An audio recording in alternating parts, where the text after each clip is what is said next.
Yemen के सना airport पर हमले का नया वीडियो आ गया है, वो आपके सामने रख रहा हूं। सऊदी अरब की तरफ दागी गई मिसाइलें, हमलों में रनवे को तबाह करने की कोशिश दिखाई दे रही है।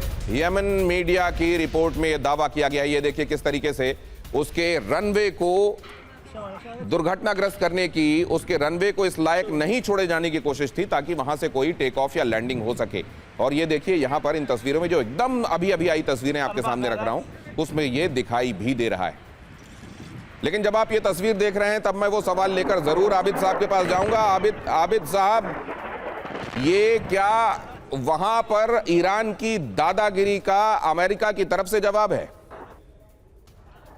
अभी जो ये सज्जन अमेरिका से बैठकर गुफ्तगू कर रहे थे, उनसे मैं कहना चाहूंगा कि आपने पढ़ के सुनाया कि आर्टिकल 5 में क्या लिखा हुआ है। आर्टिकल 5 में ये लिखा हुआ है ना, आप तो इस बात को पढ़ रहे थे कि ईरानियन अरेंजमेंट जो है वो इस चीज को अरेंज करेगा और सेफ पैसेज कराएगा तमाम वेसल्स को।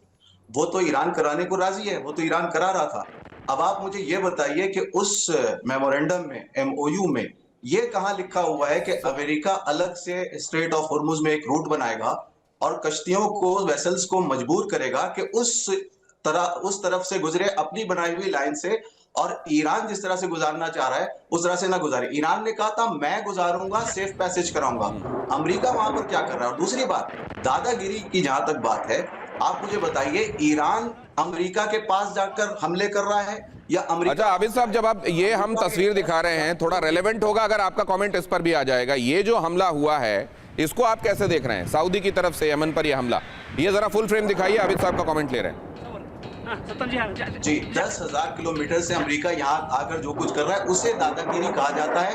अपनी टेरिटोरी की हिफाजत करना ये दादागिरी नहीं होती है। एक बात, अभी जो सनआ पर आप वीडियो दिखा रहे हैं, हमला हो रहा है, जाहिर है कि ये एक एग्रेशन है सऊदी अरबिया की तरफ से यमन के खिलाफ, और यमन की तरफ से भी स्टेटमेंट आ गया है कि हम इसको जवाब देंगे। अभी तक हम पेशेंस से काम ले रहे थे, स्ट्रैटेजिक पेशेंस था, और हम जंग नहीं करना चाह रहे थे। लेकिन जब उसने एग्रेशन कर दिया तो हम इसका जवाब दिए बगैर नहीं रहेंगे। यमन ने ये बात कह दी। अब देखते हैं कि यमन इस मसले को किस तरह से लेता है और कहां तक आगे बढ़ता है। लेकिन ईरान इस दौरान लगातार ये कहता रहा है कि हम अपने इस्लाम के मानने वाले पड़ोसियों के खिलाफ नहीं हैं। ये बात वो हमेशा दोहराता रहा है। तो ये अगर आप इस तरह की कार्रवाई के संदर्भ में, फिर आप इसको मानते हैं क्या कि ये उन लोगों के ऊपर जो इस्लाम के मानने वाले ये मुल्क हैं उनके ऊपर ये अटैक होगा?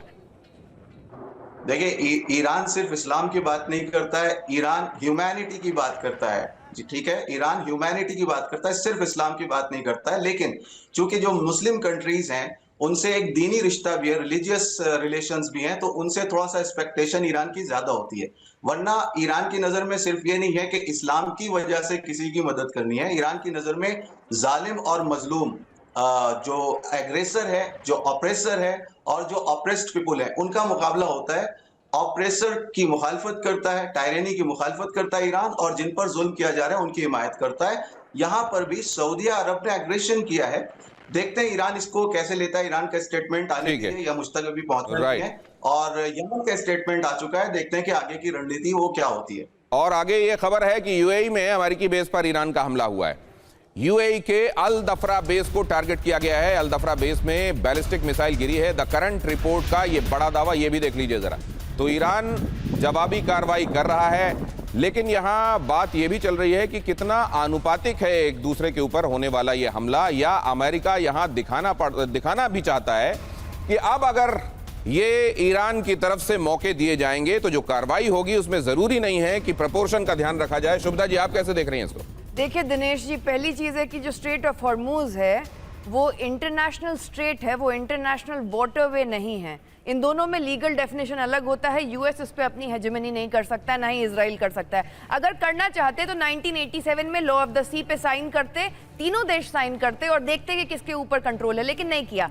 MOU भी ये बैड फेथ में है। ये वैसे ही वॉर चलेगा जैसे रशिया यूक्रेन चल रहा है। जहां तक बात है, हुथीज को अब जबरदस्ती इन्वॉल्व किया जा रहा है। कोई जरूरत नहीं थी इस प्लेन पे अटैक करने की, बिल्कुल जरूरत नहीं थी। 3 जुलाई को भी ये प्लेन लैंड हुआ है, लेकिन ये प्लेन पे अटैक करके अंसर अल्लाह ने फिर रिएक्शन दिया है कि अब वो अगर इन्वॉल्व होते हैं, क्योंकि अमेरिका का, खासकर ट्रंप का ये मानना था कि अच्छा हमने 11 हुथीज के हेड्स को मार दिया है पिछले 1 साल में, तो अब वो एकदम अंडर कवर हो गए। लेकिन हुथीज 1 साल में वापस एनर्जाइज भी हुए हैं, और अब अगर वो बाबल मंदब लेंगे तो 2 इंटरनेशनल स्ट्रेट्स के नेविगेशन के ऊपर सवाल आएगा। और तीसरा, जहां तक मुझे नहीं लगता कि यूएस एक डेमोक्रेटिक कंट्री है, अगर होता तो यूएस और इजराइल की जो मिलिट्री और इंटेलिजेंस को लिंक किया जा रहा है, जिसके खिलाफ वहां के कांग्रेसमैन थॉमस मेसी और बाकी उसका इतना ज्यादा आलोचना कर रहे हैं। अमेरिका के ट्रूप्स जाके ग्राउंड में जाएंगे, लेकिन इजरायली ट्रूप्स नहीं जाएंगे, आईडीएफ के ट्रूप्स नहीं जाएंगे। मोसाद का आज एक नया हेड बन चुका है। पुराने जो मोसाद के हेड हैं डेविड बार्निया, उन्होंने खुद बोला है कि ईरान में तो हम अहमदीनेजाद को चाहते थे कि वो बने हमारा एसेट और वो करे रिजीम चेंज। अब अहमदीनेजाद को क्यों वो पपेट बना रहे थे? तो मुद्दा बस ये है कि यूएस ये वॉर जो है इजराइल के इलेक्शंस जो होने वाले हैं उसके कारण होगा। और ट्रंप क्या मिड टर्म इलेक्शन कैंसिल कर सकता है? कांग्रेस कर सकती है। ट्रंप के ऊपर ये उसको लीगली ये परमिशन नहीं है, लेकिन क्या इमरजेंसी डिक्लेयर किया जा सकता है? ये भी एक बड़ा सवाल है।